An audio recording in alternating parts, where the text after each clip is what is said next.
दोस्तों, हम इंसान हमेशा से ये जानना चाहते आ रहे हैं कि क्या हमारे अलावा भी इस ब्रह्मांड में जीवन हो सकता है।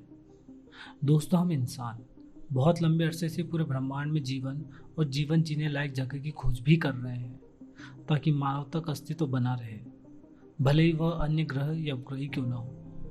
दोस्तों, वैसे तो हमें आम इंसानों की अवधारणा यही होती है कि जो भी ग्रह सूर्य के जितना नज़दीक होगा वहाँ अत्यधिक ताप के कारण भी जीवन की संभावनाएं कम होंगी, और जितना ग्रह दूर होगा अत्यधिक ठंड के कारण वहाँ जीवन की संभावनाएं नहीं हो पाएंगी। इसीलिए हम इंसान हमारे पड़ोसी ग्रह मंगल पर लंबे अरसे से जीवन को खोज रहे हैं, और वैज्ञानिक भी कई यानों द्वारा मंगल ग्रह पर जीवन के आसार को ढूंढ रहे हैं।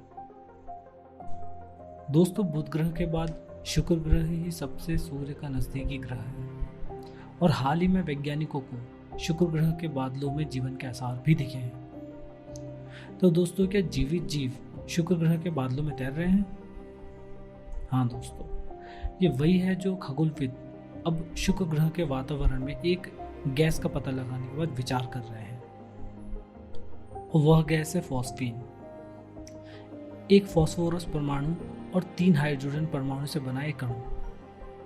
दोस्तों, पृथ्वी पर फॉस्फीन जीवन के साथ जुड़ा हुआ है।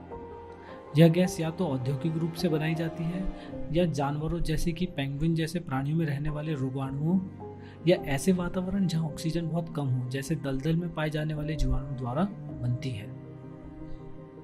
दोस्तों, प्रोफेसर जेन ग्रीव्स जो कि कार्डिफ विश्वविद्यालय यूके से हैं और उनके सहयोगियों ने नेचर एस्ट्रोनॉमिक नामक पत्रिका में शुक्र ग्रह पर फॉस्फीन की अपनी टिप्पणी का विवरण देते हुए एक पत्र प्रकाशित किया है। साथ ही इस अणु को दिखाने की कोशिश करने के लिए उन्होंने जो जांच की है वह एक प्राकृतिक गैर जैविक मूल हो सकती है। तो दोस्तों, आखिर उनकी टीम ने क्या पता लगाया है?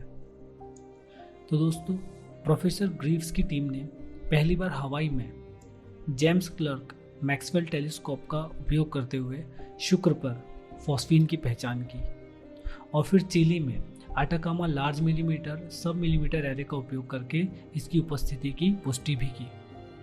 दोस्तों, शुक्र ग्रह पर फॉस्फीन की एक विशिष्ट अवशोषण रेखा है जो रेडियो दूरबीन लगभग 1 मिलीमीटर की तरंग दैर्ध्य पर ही पहचान पाती है।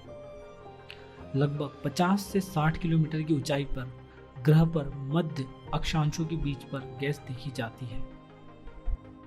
दोस्तों, हमारे सौर मंडल में कहीं और जीवन के बारे में सोचते समय शुक्र सूची में शीर्ष पर नहीं है, क्योंकि पृथ्वी की तुलना में यह एक नरक की स्थिति जैसा ग्रह है, क्योंकि यहाँ के सतह का तापमान अभी तक सबसे अधिकतम 470 डिग्री सेल्सियस नापा गया है।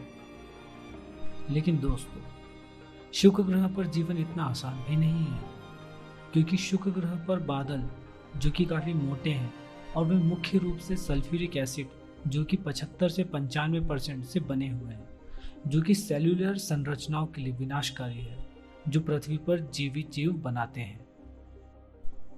इसीलिए डॉक्टर विलियम बेंस जो कि एक बायोकेमिस्ट हैं, उन्होंने शुक्र पर होने वाले विभिन्न यौगिकों के विभिन्न संयोजनों का अध्ययन किया है। उन्होंने जांच की है कि क्या ज्वालामुखी, बिजली और यहाँ तक कि उल्कापिंड क्या PS3 बनाने में एक मुख्य भूमिका निभा सकते हैं। उन्होंने जितनी भी रासायनिक प्रतिक्रियाओं की जांच की, उनका यही कहना है कि फॉस्फीन की मात्रा उत्पादन करने के लिए वह 10,000 गुना कमजोर है।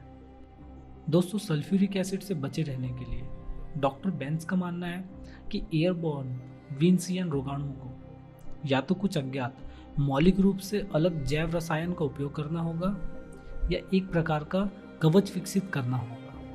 दोस्तों, प्रोफेसर जेन ग्रीव्स और उनके सहयोगी सशक्त रूप से शुक्र पर जीवन पाने का दावा नहीं कर रहे हैं। वह केवल इस विचारधारा को आगे बढ़ाना चाहते हैं जिससे खगोलविदों की इस ब्रह्मांड में जीवन ढूंढने का आत्मविश्वास बढ़े। दोस्तों, यदि जीवन शुक्र ग्रह के बादलों में जीवित रह सकता है तो हो सकता है कि जीवन को पृथ्वी जैसे ग्रहों की आवश्यकता ही ना पड़े।